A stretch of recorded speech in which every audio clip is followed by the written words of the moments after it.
नमस्कार, sports can में आप सभी का स्वागत और आज आपके साथ मैं हूं मुदिता। आज के इस एडिशन में हम तमाम खेल खबरों पर, खासकर पेरिस पैरालंपिक से जुड़ी खबरों पर विस्तार से चर्चा करेंगे और इसके लिए हमारे साथ स्टूडियो में मौजूद हैं वरिष्ठ खेल पत्रकार राकेश थपलियाल। राकेश, स्पोर्ट्स कैन में आपका स्वागत है। बहुत बहुत शुक्रिया। तो शानदार प्रदर्शन चल रहा है राकेश पैरालंपिक्स में हमारे खिलाड़ियों का। बिल्कुल, बहुत धूम मची हुई है और उनकी स्वदेश वापसी भी अब होने लगी है जी। तो पेरिस के बाद जो है देश में उनके साथ जश्न की तैयारी जबरदस्त हो गई है। बिल्कुल, तो आगे बढ़ने से पहले हम नजर डाल लेते हैं आज की सुर्खियों पर। पेरिस पैरालंपिक में पुरुषों की शॉटपुट F57 स्पर्धा में भारत के होकाटो होटोजे सेमा ने कांस्य पदक हासिल किया। कुल पदकों की संख्या 27 हुई। पैरालंपिक में भारत का नाम रोशन करने वाले खिलाड़ियों का स्वदेश लौटने पर भव्य स्वागत।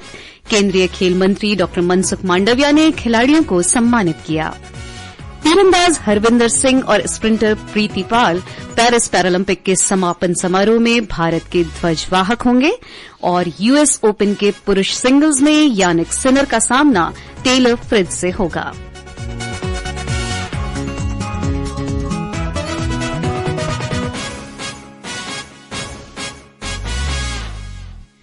तो शुरुआत करते हैं पेरिस पैरालंपिक की खबरों से।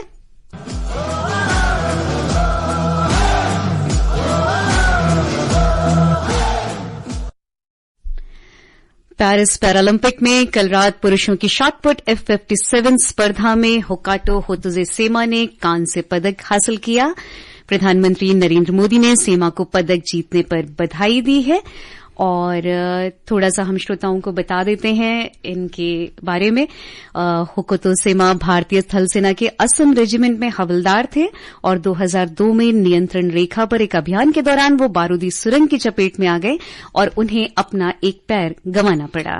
देखिए, मैं मुदिता आपको बताऊं कि क्या होता है। एक तो बचपन से अगर किसी के अंदर ऐसी डिसेबिलिटी होती है जी, तो उसको थोड़ी आसानी होती है, लेकिन जब एक उम्र के बाद इस तरह की आपके साथ प्रॉब्लम आती है तो उसके साथ कोप अप करना बड़ा मुश्किल होता है। लेकिन देखिए कि हमारी सेना के जो जवान हैं, इनकी एक सबसे बड़ी खासियत ये होती है कि जज्बा बहुत जबरदस्त होता है और देश के लिए कुछ कर गुजरने की जो एक आपकी भावना होती है वो इनको आगे लाती है कि हम दुनिया के सामने बराबर बल्कि और बेहतर से बेहतर प्रदर्शन करें। बिल्कुल। तो सेमा के साथ यही चीज हुआ है। उन्होंने बहुत जबरदस्त प्रदर्शन यहां पर किया। देखिए, दिखने में लगता है कभी उन्होंने ब्रोंज मेडल जीता, लेकिन उनका जो परफॉर्मेंस है एशिया पैरा गेम्स है उसमें भी उन्होंने ब्रोंज मेडल जीता था 2022 के, जो कि 23 में हुए थे और वर्ल्ड चैंपियनशिप में वो चौथे स्थान पर रहे थे। लेकिन एक मोरक्को की ग्रां प्रिक्स हुई थी, उसमें उन्होंने भी ब्रोंज मेडल जीता था और पर्सनल बेस्ट जो उन्होंने दिया है अपना 14.65 मीटर का।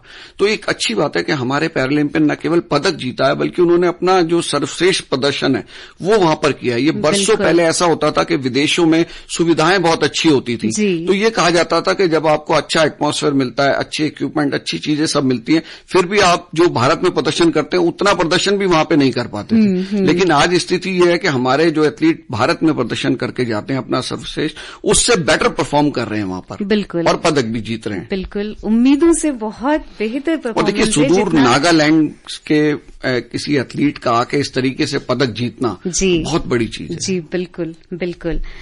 और हम श्रोताओं को बता दें कि पेरिस पैरालंपिक में भारतीय एथलीटों ने शानदार प्रदर्शन करते हुए अब तक कुल 27 पदक जीते हैं, जिनमें 6 स्वर्ण, 9 रजत और 12 कांस्य पदक शामिल हैं। अंक तालिका में भारत 18वें स्थान पर है।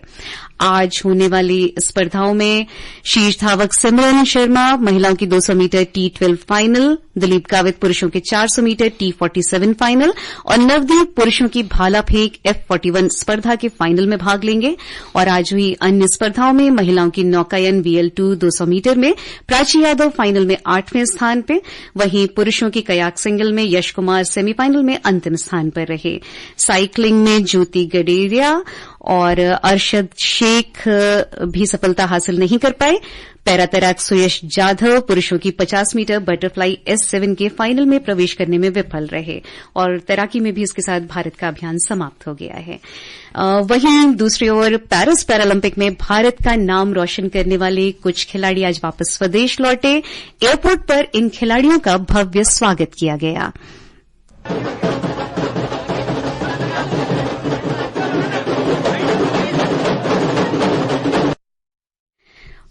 और बिल्कुल मुझे लगता है इस भव्य स्वागत के हकदार हैं वो पूरी तरीके से हमारे खिलाड़ी जो पैरालंपिक्स में भाग लेकर के वापस लौट रहे हैं। इन खिलाड़ियों ने भविष्य में ऐसे ही शानदार प्रदर्शन की उम्मीद जताई है। मोना अग्रवाल जिन्होंने शूटिंग में कांस्य पदक जीता था, वो इस मौके पर बड़ी खुश नजर आई। बहुत खुश हूँ कि मैं मेरे बच्चों के लिए मेडल जीत पाई। इन्हें छोड़कर गई थी, बहुत दुख हो रहा, लेकिन मेरे बच्चे बहुत स्ट्रांग है, उन्होंने मेरा बहुत साथ दिया और इनका विश्वास था कि इनकी मम्मा मेडल जीतेगी और मैं जीत सकी। वहीं तीरंदाजी में शीतल देवी के साथ कांस्य पदक जीतने वाले राकेश कुमार ने इस मौके पर क्या कहा, आइए सुनते हैं। अपने देश के 140 करोड़ लोगों का धन्यवाद करूंगा जिन्होंने हमें सपोर्ट किया और हम यहाँ तक पहुंचे। सरकार की सपोर्ट हमें मिल रही है, sports authority of India association की सपोर्ट मिल रही है और हमारे देश में खेल का स्तर बढ़ रहा है। आगे आने वाले आपको पैरालंपिक में देखेंगे आप और ज्यादा मेडल आएंगे। देखिए, बहुत जबरदस्त इनका प्रदर्शन रहा है कि कई मायनों में जो राकेश और शीतल देवी ने जीता। शीतल देवी अपनी इंडिविजुअल इवेंट में पदक जीतने से चूकी, लेकिन उन्होंने जिस तरीके से मिक्स्ड इवेंट में किया है इन दोनों ने मिलके, और शीतल देवी के लिए जो है ना हमारी भावनाएं कुछ ज्यादा ही उमड़ कर आती हैं। उनका देखिए दोनों हाथ नहीं है, जिस बेटी के दोनों हाथ ना हो, पैर से वो तीरंदाजी करती हैं और इतनी कम उम्र में और जम्मू कश्मीर की वो रहने वाली हैं। किस तरह की विषम परिस्थितियों से आके उन्होंने इस तरीके से पूरी दुनिया में जो नाम कमाया है। थोड़ा सा दुख हमें है कि भाई वो इंडिविजुअल इवेंट में अपना नहीं पदक जीत पाई, लेकिन ये जो मिक्स्ड इवेंट का उनका पदक है, मुझे लगता है ये प्रेरित करेगा उनको और बेहतर प्रदर्शन करने के लिए। छोटी उम्र है, बहुत मेहनती है, पहली बार इतने बड़े मंच पे गई थी, तो मुझे लगता है कि, और देखिए इनका प्रदर्शन इन खिलाड़ियों को प्रेरित करता है, लेकिन जो लाखों खिलाड़ी इनको देख रहे होते हैं, उनके माता पिता जिनका बच्चा इस तरीके से ऐसी जिंदगी से गुजर रहा है, उनको इतनी प्रेरणा मिलती है, इतनी जबरदस्त। और सरकार का देखिए योगदान इसमें बहुत मानना पड़ेगा। इनको सुविधाएं दे रहे हैं, इनाम बराबर के दे रहे हैं, स्वागत सम्मान बिल्कुल बराबर का जो आम दूसरे एथलीटों को मिल रहा है। जी बिल्कुल। तो जो आप बात कर रहे हैं सरकार की, वहीं केंद्रीय खेल मंत्री डॉक्टर मनसुख मांडविया ने आज नई दिल्ली में पेरिस पैरालंपिक खेलों से लौटे खिलाड़ियों को सम्मानित किया। डॉक्टर मांडविया ने कहा कि भारत के खिलाड़ियों ने 6 स्वर्ण, 9 रजत पदक और 12 कांस्य पदक जीतकर इतिहास रचा है। उन्होंने कहा कि सरकार खिलाड़ियों और उनके प्रशिक्षकों को सभी तरह की सुविधा उपलब्ध कराने के लिए प्रतिबद्ध है, जिससे कि वे बेहतर प्रशिक्षण पा सकें। हमारे पैरालंपिक खिलाड़ियों देश का गौरव बढ़ा रहा है। पिछले टोक्यो पैरालंपिक्स में हमें 19 मेडल मिले थे, आज हम 27 तक पहुंचे हैं। हमारा पैरालंपिक्स खिलाड़ियों का हौसला हाई पर है, उत्साह से खेल रहे हैं। देश भी चीयर फॉर भारत करके हमारा खिलाड़ियों का हौसला बढ़ा रहे हैं। आज हमारे साथ Paralympics medal winner player Bharat आए हैं, अच्छा परफॉर्मेंस करके आए हैं, सबका मैं अभिवादन करता हूं। उसके साथ जो हमारे खिलाड़ी मेडल लाने में सफल नहीं रहे, लेकिन उन्होंने अच्छा परफॉर्मेंस करा है, और फिर उत्साह से साथ खेलेंगे, उत्साह से साथ प्रैक्टिस करेंगे और भविष्य में वो सफल रहे, उसके लिए शुभकामना व्यक्त करता हूं। इस समारोह में स्वर्ण पदक विजेता अवनी लेखरा, रजत पदक विजेता मनीष नरवाल और प्रणव सूरमा तथा कांस्य पदक विजेता मोना अग्रवाल, रुबीना फ्रांसिस तथा राकेश कुमार को सम्मानित किया गया। हमारे संवाददाता ने कुछ खिलाड़ियों से बात की। पेरिस पैरालंपिक में शूटिंग में स्वर्ण पदक जीतने वाली अवनी लेखरा ने क्या कहा, ये सुनते हैं। बहुत ज्यादा एक्सपेक्टेशंस थी, मेरी खुद से थी, लोगों की मुझसे थी। Then I just recovered from injury also. तो वो सब के बाद में यहाँ पे पहुंचना एंड गोल्ड लेना, it was such a nice feeling. और काफी अच्छा एनवायरनमेंट है, टीम का काफी सपोर्ट है। It was like a team effort जिसने ये पॉसिबल करवा पाया है। और वहीं शूटिंग में ही कांस्य पदक जीतने वाली रुबीना फ्रांसिस ने कहा कि उन्होंने ओलंपिक यात्रा के दौरान कभी अकेलापन नहीं महसूस किया, क्योंकि हर पदक के पीछे पूरी टीम थी। सेटिस्फेक्शन तो बहुत है, क्योंकि 8 साल के बाद मिला है एंड जर्नी में मैं अकेली नहीं हूँ, सारे लोग हैं मेरे साथ। मेरे कोच हैं सुभाष राणा, नोटियाल सर, पूरी पैरा टीम है, साई है, same with OGQ and everyone is there. तो जर्नी में हम अकेले नहीं होते, एवरीवन इज देयर, एफर्ट्स लगते हैं। तो 8 साल की जर्नी में हर्डल्स देखे तो इन्हीं के साथ देखे हैं, और जीत भी देखी तो इन्हीं के साथ देखी है। तो राकेश, जैसा कि हम लोग देख रहे हैं और खिलाड़ी खुद भी इस बात को कह रहे हैं हर बार कि उनकी सफलता में सरकार की विभिन्न योजनाओं का भी योगदान है, चाहे उनके प्रशिक्षण की बात हो, प्रतियोगिताओं को ऑर्गेनाइज करने की बात हो, कोचिंग की बात हो उनकी, तो ये सब चीजों ने, इसके अलावा जो टॉप्स की जो योजना थी उसने काफी खिलाड़ियों को इसमें मदद करी है और काफी खिलाड़ी उससे निकल करके आए हैं। बिल्कुल, आपने बिल्कुल ठीक कहा। जो टॉप्स की हमारी टारगेट ओलंपिक पोडियम स्कीम है, ये सरकार की सबसे बड़ी योजना है, बिल्कुल, जिसमें जो हमारे टॉप एथलीट्स हैं, शीर्ष जिनसे ओलंपिक पदक की उम्मीद की जाती है, उनको इसमें शामिल किया जाता है। और इसकी एक खासियत है कि अगर आपका प्रदर्शन अच्छा नहीं रहता तो आपको बाहर भी कर दिया जाता है, और जो उभरते एथलीट अच्छा प्रदर्शन करते हैं राष्ट्रीय अंतर्राष्ट्रीय स्तर पर, उनको इस स्कीम में लिया जाता है। अब आता है सवाल कि इस स्कीम में क्यों आने को देश का हर एथलीट, चाहे वो सामान्य एथलीट हो चाहे वो पैरा का एथलीट हो, सब इसमें आना चाहते हैं, क्योंकि जो एक बार टॉप्स की स्कीम में आ गया तो इंटरनेशनल लेवल पे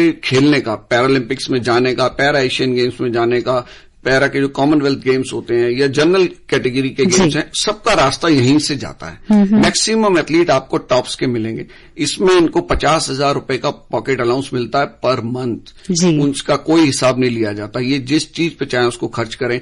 विदेश में जाकर कहीं इन्होंने ट्रेनिंग करनी हो, किसी विशेष कोच से ट्रेनिंग लेनी हो, उसको चाहे हिंदुस्तान बुला सकते हैं या वहां पे जाके खुद ट्रेनिंग ले सकते हैं। कुछ ऐसे कुछ वीक्स इनके लिए फिक्स हैं, जिसमें वो चाहें, उनकी फेडरेशन मना करे कोई बात नहीं है। अगर खिलाड़ी कोई पर्सनली चाहता है कि मुझे इस कोच से जाके जर्मनी में ट्रेनिंग लेनी है, तो सरकार उसको उसमें उपलब्ध कराती है, जो टॉप्स के अंदर एथलीट है। लेकिन आप देखिए, जितने पदक विजेता है इसमें बहुत ऐसे खिलाड़ी जो भी टॉप्स में नहीं है, जो उसके जो नीचे की योजनाएं हैं उसमें अभी ये लोग शामिल हैं। लेकिन अब ये जो ओलंपिक मेडल यहां पर जीत जाएंगे, ये लोग टॉप्स में शामिल हो जाएंगे। तो ये भी एक बहुत बड़ी रहती है। टॉप्स में आते ही आपके लिए बड़े द्वार खुलते हैं प्रशिक्षण के। और मुदीता, मैं आपको बताऊं कि पैरा के लिए जो सबसे बड़ी दिक्कत आती है, हम जो कोचेस के साथ, खिलाड़ियों के साथ इंटरेक्शन करते हैं कि डिसाइड कैसे करें कि आपको कौन सी इवेंट में पार्टिसिपेट करना है, आपको शॉर्ट पुट की तरफ जाना है, आपको एथलेटिक्स में जाना है। वो जो कोचेज हैं सरकार द्वारा नियुक्त, वो इनको बताते हैं कि बेटा आप इस चीज में जाओगे तो आप बेहतर कर सकोगे। जी बिल्कुल बिल्कुल। और नतीजा देखने को मिल रहा है इन सारी योजनाओं का हमें। वहीं एक खबर जो है कि तीरंदाज हरविंदर सिंह और स्प्रिंटर प्रीतिपाल पेरिस पैरालंपिक के समापन समारोह में भारत के ध्वज वाहक होंगे। तो मुझे लगता है राकेश, वेल डिजर्व्ड नाम है ये दोनों। देखिए, बहुत जबरदस्त प्रदर्शन हरविंदर सिंह का रहा है कि भारत के इतिहास में जो हमारे सामान्य ओलंपिक्स होते हैं उसमें भी कोई आज तक पदक नहीं जीत पाया। हरविंदर ने शानदार प्रदर्शन करके यहाँ गोल्ड मेडल जीता है रिकर्व ओपन के अंदर, इंडिविजुअल इवेंट के अंदर। और इससे पहले वो 2018 के एशियन गेम्स में उन्होंने गोल्ड मेडल जीता था, फिर 2022 के एशियन गेम्स में उन्होंने ब्रोंज मेडल जीता था, और टोक्यो में भी उनका ब्रोंज मेडल था। लेकिन यहां उन्होंने कांस्य पदक को स्वर्ण पदक में तब्दील किया है। तो बहुत जबरदस्त उनका प्रदर्शन यहां पर रहा है, और ये वेल डिजर्व उनको मिला कि वो ये फ्लैग बेरर होंगे क्लोजिंग सेरेमनी के, और प्रीतिपाल उनके साथ होंगी। तो प्रीतिपाल ऐसी देश की जबरदस्त एथलीट हैं कि पहली बार ट्रैक की इवेंट में किसी महिला ने पदक जीता, और न केवल उन्होंने एक बल्कि 2 पदक जीते। 200 मीटर में भी जीता, 100 मीटर के अंदर भी जीता। 2 कांस्य पदक हैं, लेकिन बहुत जबरदस्त उन्होंने किया। 200 मीटर में तो उन्होंने 30 सेकंड का समय लेकर अपना सर्वश्रेष्ठ प्रदर्शन भी यहां पर किया है। जी बिल्कुल। और वहीं यूएस ओपन में दुनिया के नंबर 1 खिलाड़ी यानिक सिनर और 12वीं वरीयता प्राप्त अमेरिका के टेलर फ्रिट्ज ने संघर्षपूर्ण मुकाबलों में जीत दर्ज करके पुरुष सिंगल्स के फाइनल में प्रवेश किया है। इटली के सिनर ने ब्रिटेन के जैक ड्रेपर को हराया, वहीं फ्रिट्ज ने हमवतन खिलाड़ी फ्रांसिस टियाफो को 5 सेट तक चले कड़े मुकाबले में हराकर पहली बार किसी ग्रैंड स्लैम टूर्नामेंट के फाइनल में प्रवेश किया है। तो राकेश, पहला मौका है जब अमेरिका का कोई खिलाड़ी पुरुष एकल के फाइनल में पहुंचा है एंडी रॉडिक के बाद। जी बिल्कुल। और ये टेलर फ्रिट्ज जो है इस समय पूरी उम्मीद कर रहे हैं कि भाई 2009 में एंडी रॉडिक जो है वो विंबलडन के फाइनल में पहुंचे, तो उसके बाद से कोई ग्रैंड स्लैम के फाइनल में यूएस का प्लेयर नहीं पहुंच पाया, और ये पहुंच गए हैं। और 2006 में एंडी रॉडिक ने जीता था। जी बिल्कुल। तो श्रोताओं, अब समय हो चला है आपसे विदा लेने का। कल फिर मिलेंगे कुछ और ताजा खेल खबरों के साथ। राकेश, आप हमारे स्टूडियो में आए और तमाम खेल खबरों पर हमसे चर्चा की, इसके लिए आपका धन्यवाद। शुक्रिया। इसी के साथ मुदिता को दीजिए इजाजत। नमस्कार।